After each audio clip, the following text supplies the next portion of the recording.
Pues continuamos con las clases.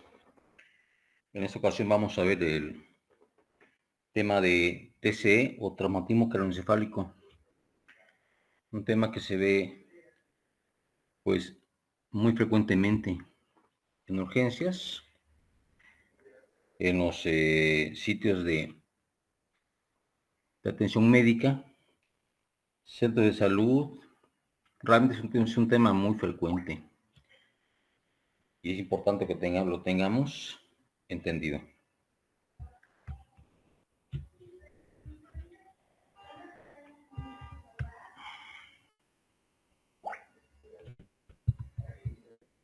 Entonces, los temas que vamos a ver son estos. Es que aquí se notan en la pantalla: definición, antecedentes históricos, epidemiología, fisiopatología, los términos importantes, la clasificación, en donde vamos a ver las escalas de severidad clínica, las escalas de severidad de neuroimagen, el tratamiento, conclusiones. Entonces iniciamos con la definición. ¿Qué es el traumatismo craneoencefálico? Pues es una lesión física o un deterioro funcional del contenido craneal secundario ¿a qué? A un intercambio repentino de energía mecánica.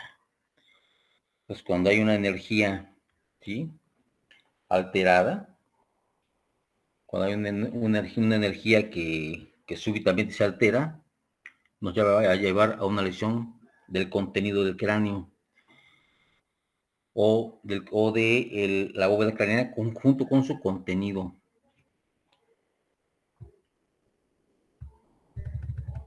Dentro de los antecedentes históricos, sabemos que esto ya se sabe desde tiempos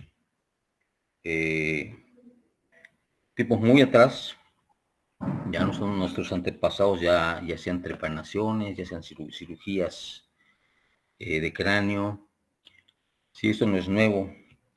Hay hasta artefactos con los que ocupaban para hacer exploraciones, y eso se debía, pues, al igual que en la actualidad, pues, a lesiones por accidentes o lesiones que eran inducidas para dañar a otra persona. ¿Sí? Aquí hay antecedentes ya de traumas, ¿sí? Ya documentados por Edwin Smith. Ahí se ve a la derecha cómo los médicos de aquel entonces estaban tratando una herida craneal.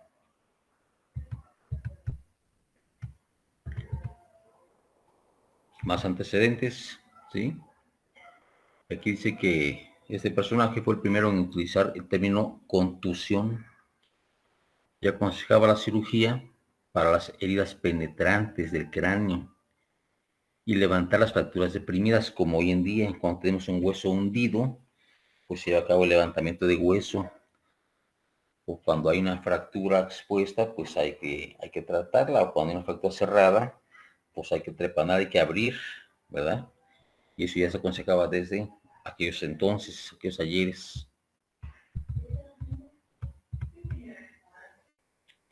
En el año de 1857, ya Víctor Corley tenía una hipótesis que las trepanaciones se llevaban a cabo para tratar la epilepsia focal secundaria en las fracturas conminutas y hundimientos que comprimen la corteza motora primaria. O sea que ya en aquellos entonces las convulsiones, ¿sí?, después de un golpe, sobre todo con depresión del hueso, ¿cómo las trataban? Pues operando para levantar hueso, para que no tocara el hueso a la corteza y estos dejaran de convulsionar. Otro personaje, ¿sí? Pues ustedes ya saben el término de Glasgow, el cual sacó la escala de coma de Glasgow, que pues primero se usó nada más para puros golpes, ¿verdad?, en la cabeza, pero hoy en día pues, ya tiene un uso más amplio.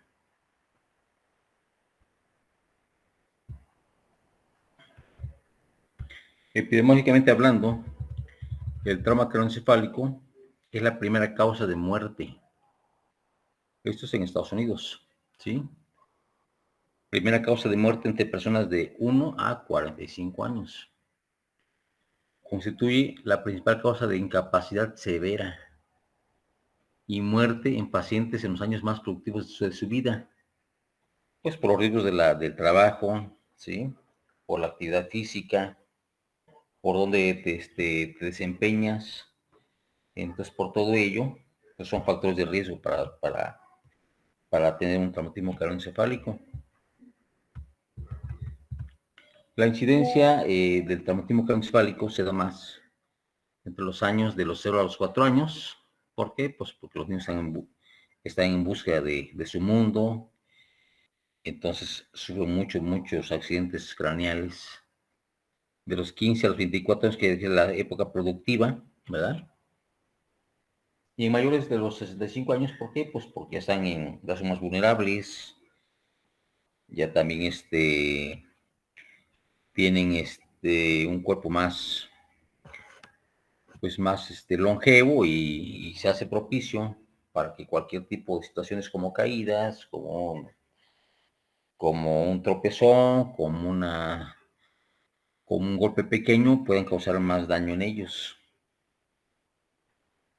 Entonces vemos que se da más en los extremos de la vida, en la etapa más productiva del ser humano.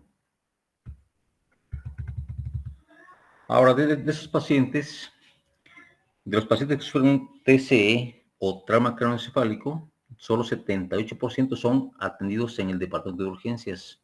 Los demás, pues lamentablemente no llegan, ¿no?, a ese servicio.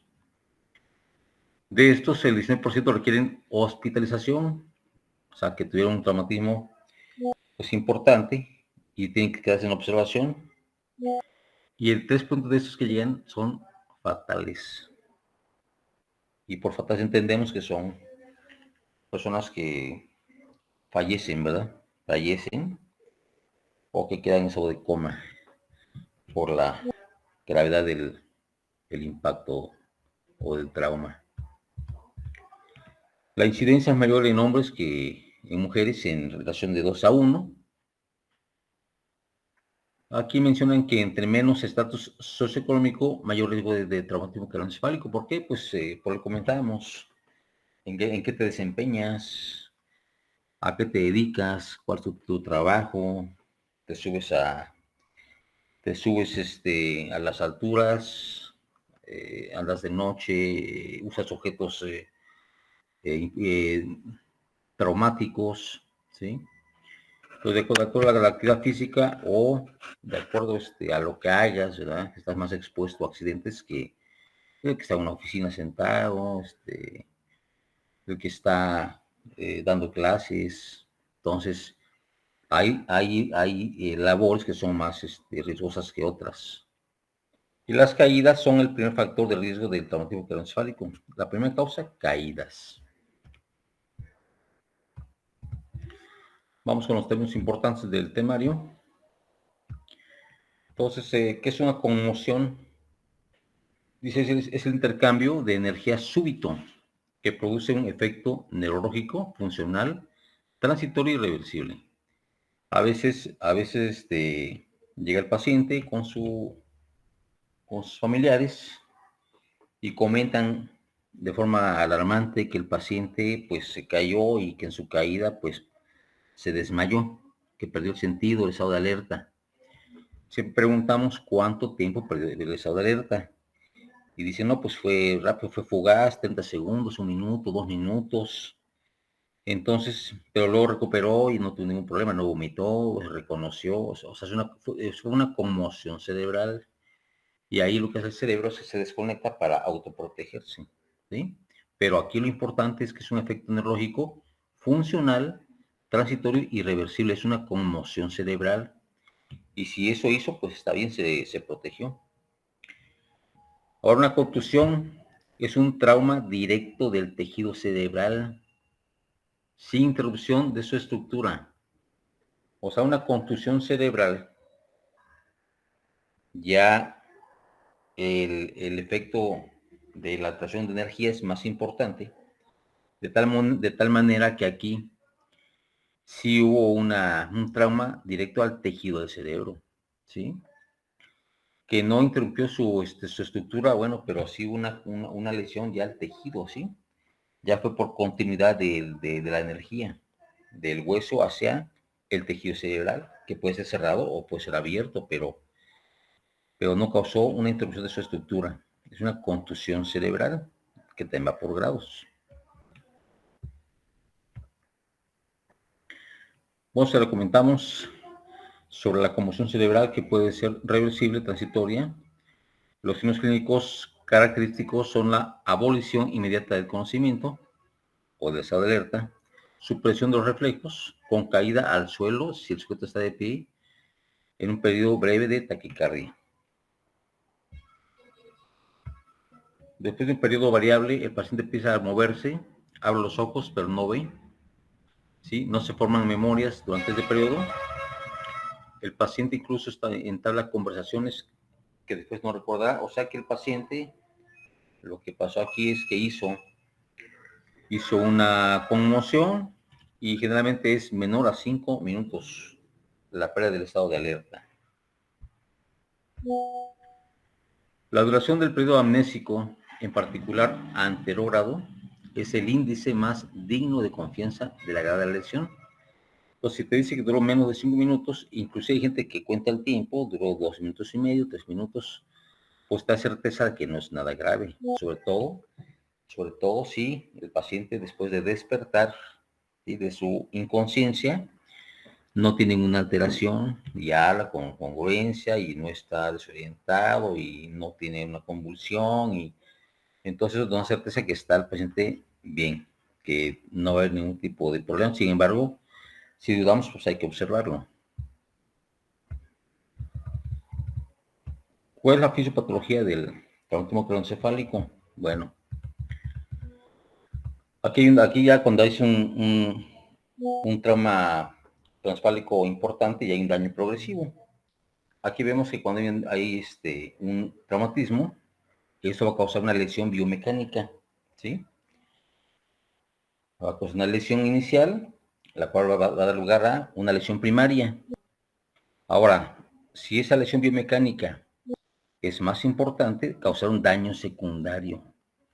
Va a causar una lesión primaria, que puede ser, no sé, una herida en la piel cabelluda, pero sí es muy importante causar un daño secundario. Ese daño secundario puede causar isquemia, ¿sí? Porque se inflama el tejido, ¿verdad? Excitoxicidad, fallo energético, fallo, hay edema cerebral, hay inflamación. Este daño secundario, hay alteración de mecanismos de protección.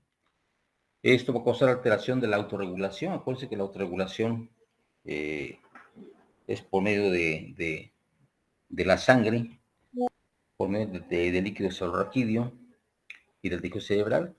Se autorregulan, pero esto va a causar una alteración de la autorregulación y va a haber un desacoplamiento entre la oferta y demanda de oxígeno. Oferta, demanda y consumo de oxígeno.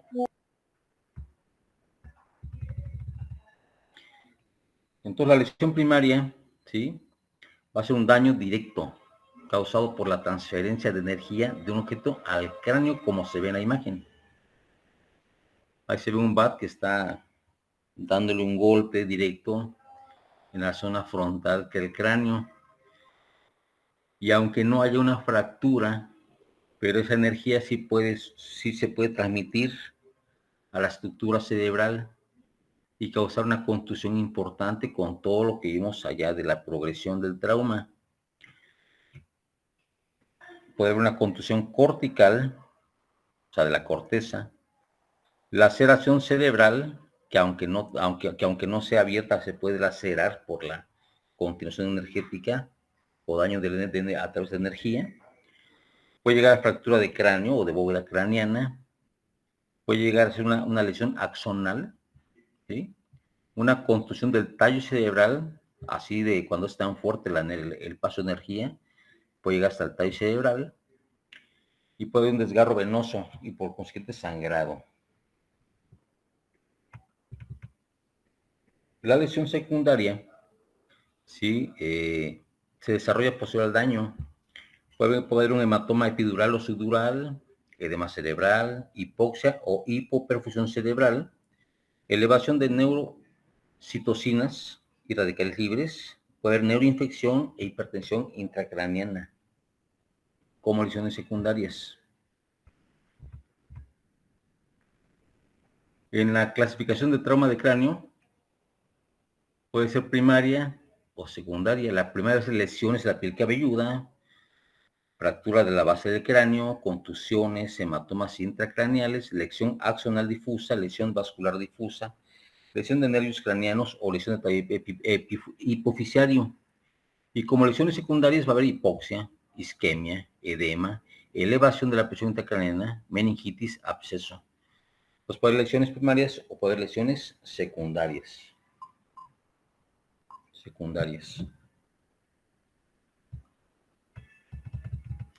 Pero también puede haber una lesión terciaria.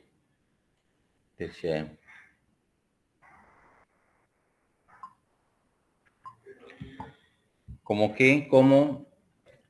una lesión terciaria? Es la expresión tardía de los daños progresivos o no ocasionados por la lesión primaria y secundaria.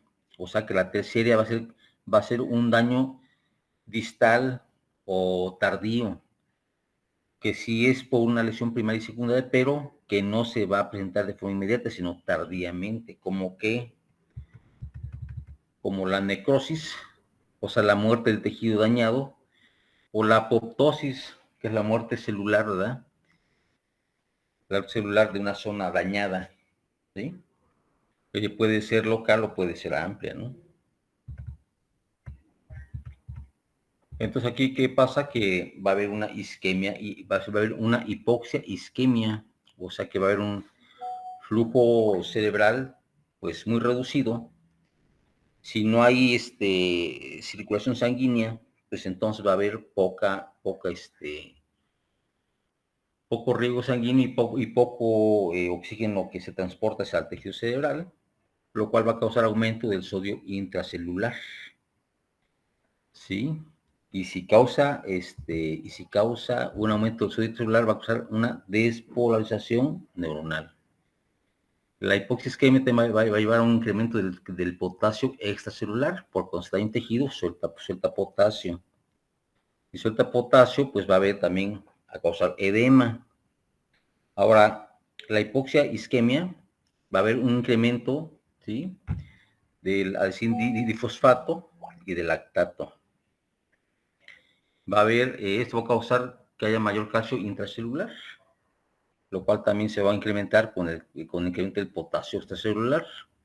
Esto va a causar la aparición de glutamato, que va a aumentar más el potasio extracelular y va a aumentar más el calcio intracelular, lo cual se vuelve un círculo vicioso. El glutamato va a llevar a la producción de radicales libres. Estos a la producción de leucotrienos, y el edema junto con la despoblación neuronal y los leucotrienos van a causar lesión de membrana o daño isquémico.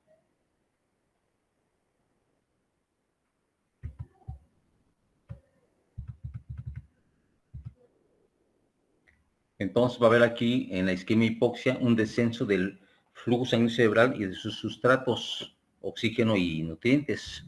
Disminución del adenina trifosfato o ATP, incremento del ADP y lactato.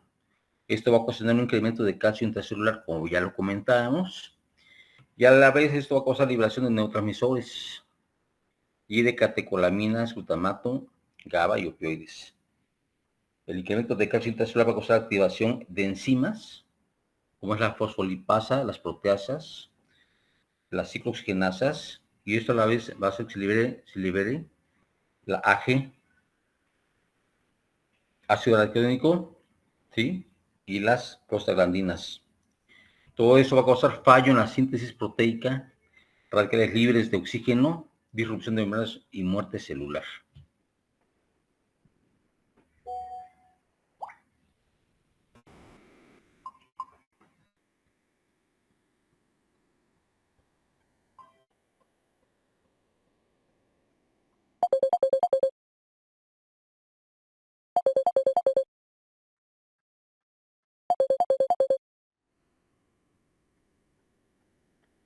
cortamos. Voy a otro. No alcanza todo. Pero ¿sigo? Tú ves que la ve ahora. Bueno.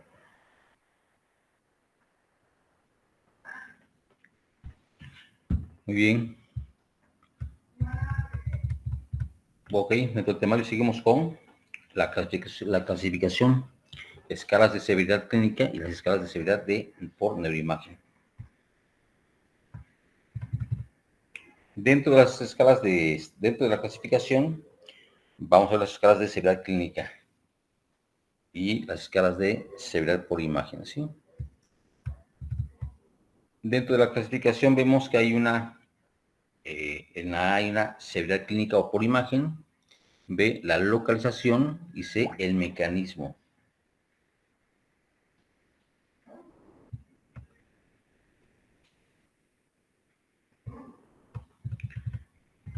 Por mecanismo puede ser, como hoy decíamos, trauma abierto, como se ve en la imagen, que hay ahí unos orificios, se ven dos orificios, uno que se ve sin hueso, o se ve hasta el fondo, y uno que se ve como un hundimiento. Y otro que se ve un simple golpe nada más, ¿verdad? Que es un trauma cerrado, pero internamente ya hay lesión, ya hay daño. En el trauma abierto, ¿sí? Puede que haya heridas pequeñas. El debilitamiento agresivo y retiro de cuerpos extraños no ha demostrado ser efectivo previniendo infección, ¿sí? O sea que tampoco hay que quitar lo que tenga ahí en forma así, en forma agresiva o inapropiada, porque es un tejido muy sensible. Sí, y sí si está abierto, pues hay que aplicar antibióticos profilácticos. Por mecanismo, pues puede ser lesiones por un golpe, ¿sí? Si ven la tomografía y ven el golpe lo tuvo en la zona frontal, ¿verdad? Pero muchas veces el golpe no solo es en la zona frontal o en la zona inicial, puede que tenga, como se ve aquí, la lesión inicial, donde hubo fractura y hundimiento, y por contragolpe tiene un hematoma también, por contragolpe, en la zona exactamente contraria a la del golpe, está a nivel pared occipital del lado derecho, ¿sí? Y edema subgaleano. Y también como se ve aquí lo que hablamos es de la dirección de la transmisión de energía. Por eso cuando hay un golpe se transfiere y del otro lado causa un contragolpe o una contralesión. Contralesión. Ahora, el mecanismo de daño cerebral. Cuando es por contacto, ¿sí? Cuando es lesiones de la piel cabelluda, cuando es por contacto puede ser de aceleración o desaceleración. Cuando es por lesiones de la piel cabelluda puede haber desgarro de venas puente, hematomas subdurales secundarios, fracturas de cráneo con o sin un hematoma asociado, ¿sí? Contusiones superficiales y laceraciones asociadas a hematomas intracraneales. Y cuando es por desaceleración, lesión axonal difusa, lesiones tisulares, hematomas asociados, lesión vascular difusa. En la clasificación, sí, vemos la severidad clínica o por imagen, vemos dónde se localiza y vemos el mecanismo. La de Becker, clasificación de Becker, junto con la de Glasgow y junto con la otra que veremos son iguales prácticamente, hablan de lo mismo. De hecho, no podía haber aquí una Becker 1 con una TC grado 3, o sea, sería incongruente. Prácticamente si las analizamos en lo mismo. En la de Becker grado 1 dice pérdida del estado de alerta transitoria a la expresión física, paciente orientado, consciente, expresión neurológica normal y tiene cefaleas, náuseas y puede llegar al vómito, pero no en proyectil, ¿sale? En el grado 2 es disminución del estado de alerta, obedece comando, o sea, órdenes simples y tiene un déficit neurológico localizado. Aquí ya es más severo. En el grado 3 hay una mayor disminución del estado de alerta, ¿sí? Que lo hace incapaz de obedecer órdenes. Ya dice palabras inapropiadas y hay una respuesta no receptiva. Y en el grado 4, pues hay muerte cerebral. Ahora, si vemos el grado 1, 2 y 3 y vemos la siguiente escala de Glasgow, pues es igual. El Becker 1 va a ser el leve, que es de 13 a 15 puntos. El Becker 2 va a ser el moderado, que es de 9 a 12 puntos. Y el Becker 3 va a ser el severo, que es menor de 8 o menor puntaje. Entonces, si leen también la escala de Glasgow en cuanto a los síntomas que presenta, es lo mismo que en el Becker. Vamos, aquí ya está trasplado al Glasgow. Y si ven el Glasgow como es, ¿verdad? Dice que aquí que ve tres criterios, la apertura ocular, respuesta motora y la respuesta verbal. En la apertura ocular ve 4 puntos, motora 6 puntos y verbal 5 puntos. Y nada más de acuerdo a eso vemos si la apertura es espontánea, la voz, al dolor o no hay respuesta y da el puntaje. En la motora vemos si es espontáneo o normal, si localiza el tacto, si localiza el dolor, si hay decorticación, si hay datos de deceleración, si no hay ninguna, y da el puntaje. Y en la verbal vemos si está orientado, si está confuso, si dice palabras inapropiadas, si dice sonidos incomprensibles o gutura, o no hay ninguna respuesta, y da la puntuación, y va a salir una puntuación que comentamos hace rato, ¿no? Y ahí nos podemos orientar a qué grado es, de acuerdo a lo que estamos observando de clasificación. Aquí vemos que dice que leve, dice, base dice 14 o 15 de grado. Hay pérdida de estado de alerta menor de 5 minutos, o sea que no es importante, aunque hay una alteración mental o memoria, ¿sí? O de memoria. La conducta, pues hay que tomar una conducta inicial, ¿sí? De ser normal, alta con instrucciones. O sea, se toma una tomografía y si es normal, se puede dar de alta al paciente con las instrucciones adecuadas. Aquí vemos diversos fenómenos clínicos extraños y preocupantes. Si el paciente presenta desmayos tardíos, o sea, síncope vasopresor, podemos hablar que tiene una hemorragia epidural, ¿sí? O sea, nos orienta. Si tiene somnolencia, cefalea y confusión en niños, ¿sí? Si tiene paraplegia traumática, ceguera y fenómenos migrañosos, entonces nos está brindando que hay algo sobre la bóveda del cráneo.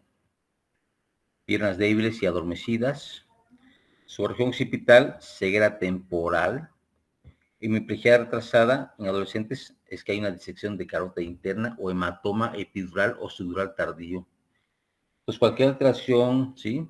Neurológica de acuerdo a lo que presente, nos orienta en su localización del daño cerebral. Y lo que decíamos, está en la puntuación que vimos hace rato, leve, muy severo, de acuerdo a la escala de coma de Glasgow. Cuando es moderado, el grado es de 9 a 12 puntos, ¿sí? O cuando hay una pérdida del estado de alerta igual o mayor a 5 minutos, aquí ya es mayor a 5 minutos, ya es importante, y hay un déficit neurológico focal, ya hablamos que es moderado o es un Becker 2, ¿no? ¿Qué hacemos? Pues una tomografía computada inicial, urgente, de no ser normal, se lo tiene que ver un neurocirujano e ingresarlo a hospital, ¿sí? Cuando es severo y crítico, el grado es menor de 8 puntos, ¿sí? Y cuando es crítico, llega a ser hasta de 3 puntos, que es el mínimo. El mínimo para tener de puntuación. No hay de 0.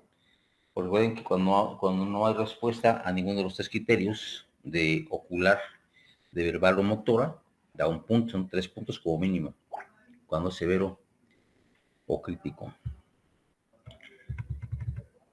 Los cambios patológicos relacionados con las lesiones graves.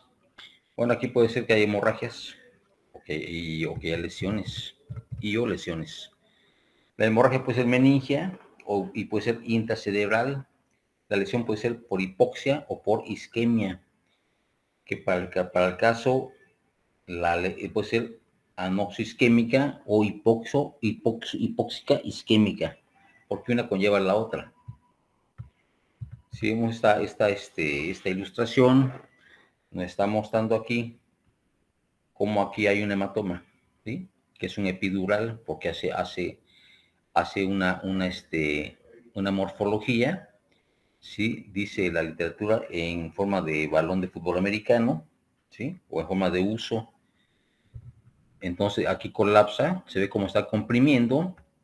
Al comprimir se ve como el tejido también se dematiza y también comprime. Y aquí va a comprimir ¿qué? El tercer par craneal, por se ve anisocólico, por eso la pupila se dilata de un lado. Y comprime ¿qué? El ventrículo lateral del lado izquierdo, porque aquí una alteración de la autorregulación. Y aquí esta hemorragia que se está expandiendo, está comprimiendo, y esta se sigue expandiendo y no hay cirugía, que no haya una trepanación para sacar esa sangre desde este lugar, pues se va a llegar al caso que se va a empezar a herniar, ¿sí? Y aquí vemos lo que comentamos, que hay una autorregulación y que aquí ya entonces dice que debe haber un flujo de esta cantidad de 150 mililitros por cada 100 de tejido, pero cuando se pierde, entonces la curva de presión intracraneal empieza a ascender, la presión intracraneal asciende, empieza se empieza a herniar. Cuando se hace grave, pues esa herniación conlleva a que todo el tejido cerebral se escape por el orificio occipital, ¿sí? Los efectos de contusiones, desgarros, hemorragias, tumefacciones localizadas, necrosis de sustancia blanca o herniación son la causa de muchas defunciones de las 12 a 72 horas posteriores al trauma. Pues cuando es una herniación, cuando hay una hemorragia, aquí es una hemorragia intracraneal, ¿sí? Entonces el tejido está buscando hacia dónde expandirse. Generalmente los más afectados son los pequeños porque tienen toda la bóveda ocupada por su tejido cerebral, que no hay más espacios. Por eso en ellos luego causa pérdida de estado de alerta, ¿verdad? Pero cuando esta sustancia, cuando este líquido hemático aumenta su cantidad, va a buscar cómo salir, pero no puede salir por el hueso porque es una estructura no expandible. Entonces empieza a irse hacia el hueso, pero esa fuerza, como no encuentra dónde salir, va a venir de regreso. ¿Y por dónde se va a ir? Por acá. Hacia el uncus, ¿verdad? Va a ser una herniación uncal, o sea, hacia el orificio, ¿sí? Occipital. Entonces se va a herniar. Si no se corrige a tiempo, pues va a irse hacia el uncus. Los pacientes que se encuentran comatosos desde el momento del trauma. Bueno, hay 3 subgrupos clínicos: lesión incompatible con la vida, donde hay grados variables de recuperación con signos neurológicos residuales, y esto va a avanzar y se va a convertir en un coma un coma permanente, ¿sí? Donde el paciente está estuporoso o una reducción profunda de sus capacidades cerebrales, o sea, avanza hacia el deterioro inminente.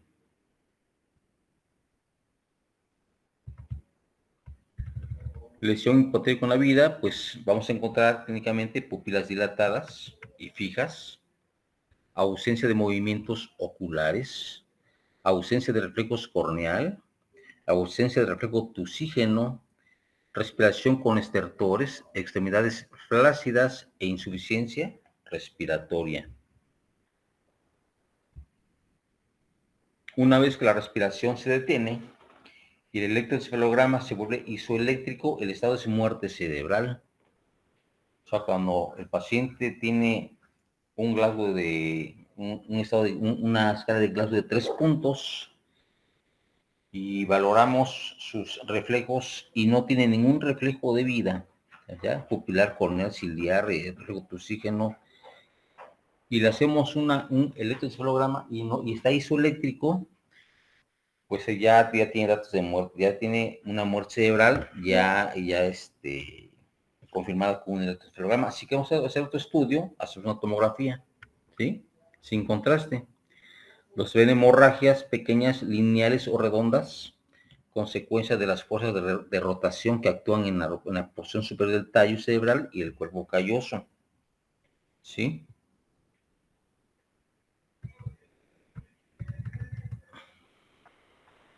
Y aquí vemos, en la computadora izquierda, vemos que hay, ¿sí? Dice un daño axonal difuso. ¿Por qué? Porque el paciente aparentemente, pues no se ve con grandes zonas de hemorragia.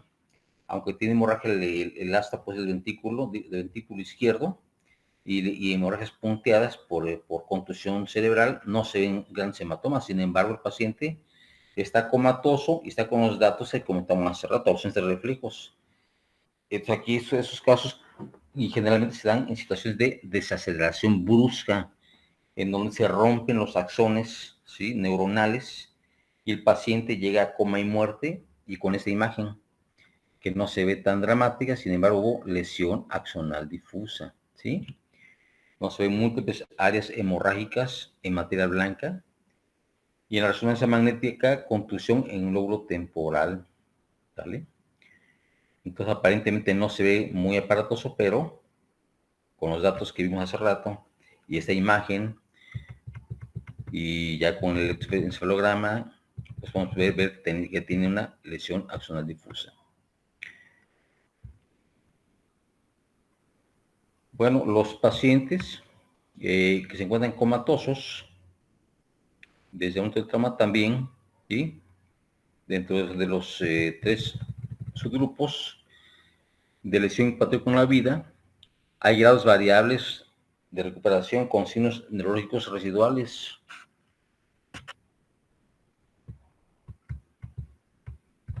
Eso lo comentamos. Son grados variables de recuperación con signos neurológicos residuales. En este grupo, la recuperación del conocimiento o del estado de alerta inicia unas horas después, aunque puede ocurrir una recaída durante el primer día o entre el primero y el segundo día. Esto da como resultado edema de tejido encefálico, contusión, hematoma subdural o hemorragia. Una vez que el paciente mejora hasta el punto de ser capaz de conversar, muestra lentitud de pensamiento y tiene sus asociaciones mentales, se le refiere como demencia traumática. Demencia traumática, o está asociada a un trauma y muestra ese tipo de signos. Paciente que se encuentra comatoso en un trauma, el tercero es la lesión incompatible con la vida. Eso ya lo comentamos. Y el otro es, ¿sí?, es un grupo muy pequeño de pacientes en los que los signos vitales se normalizan, pero nunca recuperan la conciencia. Si son jóvenes, pueden salir del coma a cabo de 6 a 12 semanas. La tasa de mortalidad es de cerca del 20%. La mayor parte de las defunciones ocurren durante las primeras 12 a 24 horas. Y la mortalidad de los que sobreviven 24 horas cae a 7 a 8% después de las 48 horas. Por localización, fractura de base del cráneo, la lesión de los nervios craneales es muy común. Son muy difíciles de detectar en radiografías simples. La fractura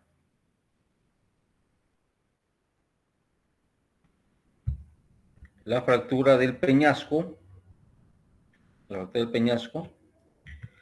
del temporal suele deformar el conducto auditivo externo o desgarrar la membrana timpánica con fuga de líquido cefalorraquídeo o cefaloespinal, y en otros casos puede acumularse sangre por detrás de la membrana timpánica intacta y cambia el color, ¿verdad?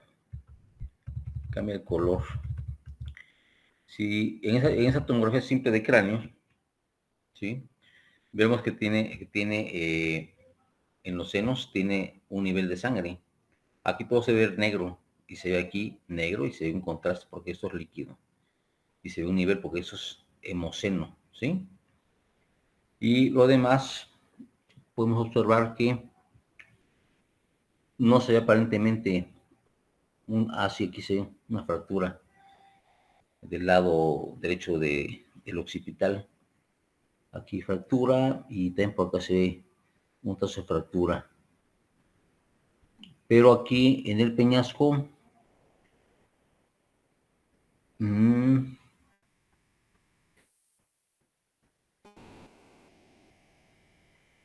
se observa aquí otra fractura, aparentemente.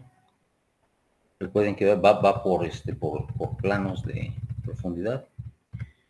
Este golpe en el peñasco que comentábamos, y que dice que se acumula sangre y que cambia de color, pues es el signo de Batle, ¿no? Dice, si se extiende más hacia atrás, el tejido que está por detrás del oído y sobre la apófisis mastoidea se abulta y cambia de color. ¿Qué es esto? El signo de Batle.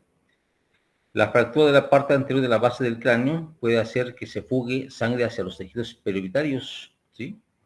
O signo del mapache, ¿verdad? Signo del mapache. Escalas por neuroimagen. Puede fractura de cráneo, hematoma epidural, hematoma subdural, la hemorragia subaranoidea, la hemorragia intraparenquimatosa, la hemorragia intraventricular, la contusión cerebral, daño axonal focal o difuso con edema cerebral. Categorización tomográfica, son 6 grados de lesión, ¿sí? La estratificación de Marshall describe la relación entre los hallazgos en tomografía computada, la mortalidad y la probabilidad de desarrollar hipertensión endocraniana. El trauma severo.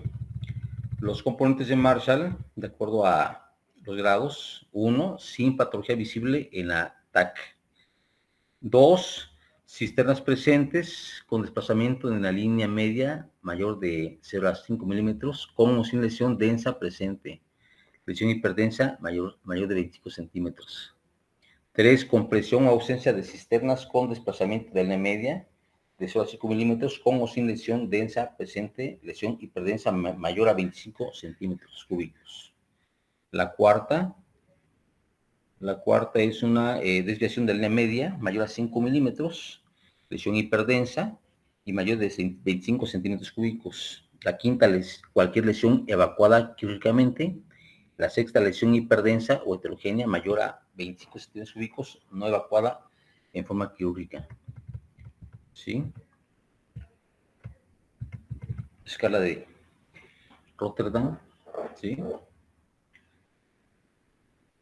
Es más reciente, trata de superar las limitaciones de la escala de Marshall, y sus resultados son prometedores. Aquí vemos que nos hablan de las cisternas basales o de la base, que si está normal, si hay compresión, si están completamente modificadas. Y aquí nos da una puntuación, la cual aquí está sumando, y en base a esa sacamos pronóstico, ¿no?, del paciente.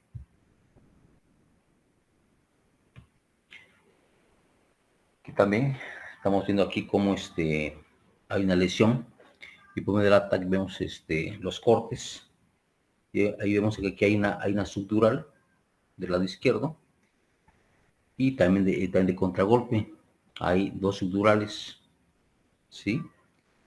Y aquí no hay tanto desplazamiento porque una pues la inicial y la otra compensando. Si fuera de un solo lado, habría más colapso y más desplazamiento, como se ve aquí, ¿verdad? Dice inversamente proporcionado relacionado al pronóstico. Sistemas basales, dice 3 veces riesgo de elevar la PIC, o sea, la presión intracraneal. Entonces, cuando esta se eleva, pues hay mayor deterioro neurológico. La hemorragia subaranoidea, dice, dobla la mortalidad de una BPP y es de desenlace fatal en un 70%.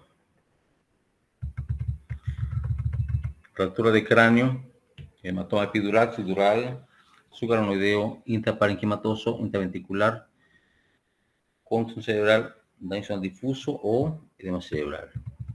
El epidural es por una arteria meningia media, ¿sí?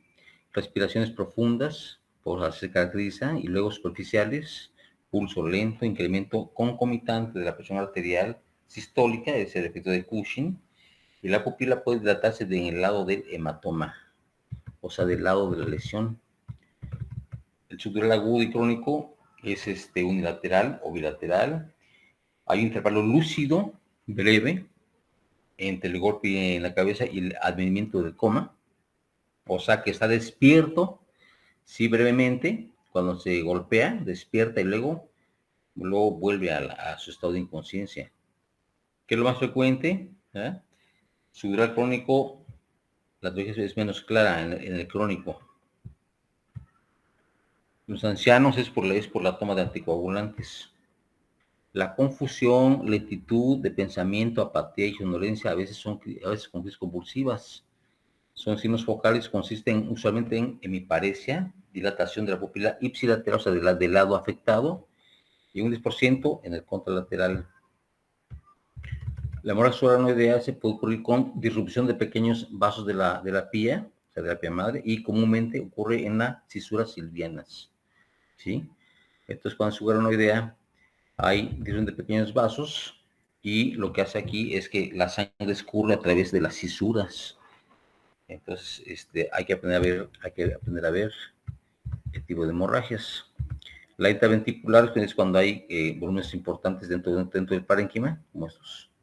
Sí, es intraventricular. Es el resultado del desgarro de las venas subependimarias o la extensión de una hemorragia intraparenquimatosa o subaranoidea. ¿Cómo lo tratamos? Primero que nada, a nivel prehospitalario, aquí ya si está hipotenso, ¿verdad?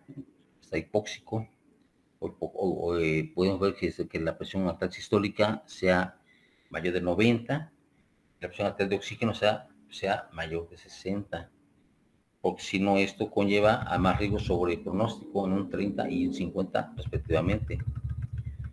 Entonces, en el seguimiento, en el algoritmo que hacemos, la intubación endotraqueal, si tiene paciente menos de 8 puntos o 8 puntos o menos, es intubación. Si tiene 12 puntos, pero va a ser un deterioro que no se va a detener, pues se intuba de una vez. No esperemos a que esté grave. Para el manejo de la hipotensión se recomienda cristaloides isotónicos. La solución salina se prefiere sobre la albúmina. Esta está asociada con un aumento de la mortalidad. Siempre asumir que puede existir fractura espinal, ¿sí? Estabilizar e inmovilizar la columna cervical hasta no demostrar lo contrario, ¿sí? Y eso de acuerdo a la TLS. Es necesario una adecuada oxigenación con una presión arterial de oxígeno de mayor a 60 billones de mercurio. Es necesario mantener la presión arterial sistólica mayor a 90, ¿sí? Para que haya un buen riego sanguíneo. Es necesario hacer un monitoreo continuo de la frecuencia cardíaca, respiratoria, temperatura y pulsiometría. Es necesario estar evaluando neurológicamente al paciente en forma continua. ¿Sí? Entonces hay que ver aquí por laboratorio una biometría hemática, tiempos, glucosa, triglicéridos y tóxicos, ¿sí? Alcohol, etcétera. Los pacientes con traumatismo craneoencefálico severo y síntomas sugerentes de posible herniación secundaria a una presión intracraneal aumentada deben ser tratados urgentemente, o sea, hay que descomprimirlos, hay que drenarlos, hay que elevar la cabeza, ¿sí? Para que la presión eh, o el edema cerebral sea menor. Hay que hiperventilarlo. Terapia osmótica con manitol, 1 gramo por kilo IV. Terapia de hipotermia. Si está gravemente elevada la PIC y un gran deterioro con datos de hemorragia, pues o con un traumatismo hundido de hueso, hay que levantarlo, pues hay que meterlo a cirugía. Sí, eso se define por la escala como de Glasgow y también por los hallazgos en la imagen que comentamos. Si tiene colecciones de intracerebrales mayor a 20 cc o 25 cc, es motivo de meterlo. Si tiene deterioro importante del estado de hay que meterlo. Si tiene un hundimiento de hueso, hay que meterlo a cirugía. Subdural, aquí vemos una lesión subdural del lado izquierdo, ¿sí? Ok, la cual esa se ve que es más crónica. Pues hasta aquí llegamos con el tema.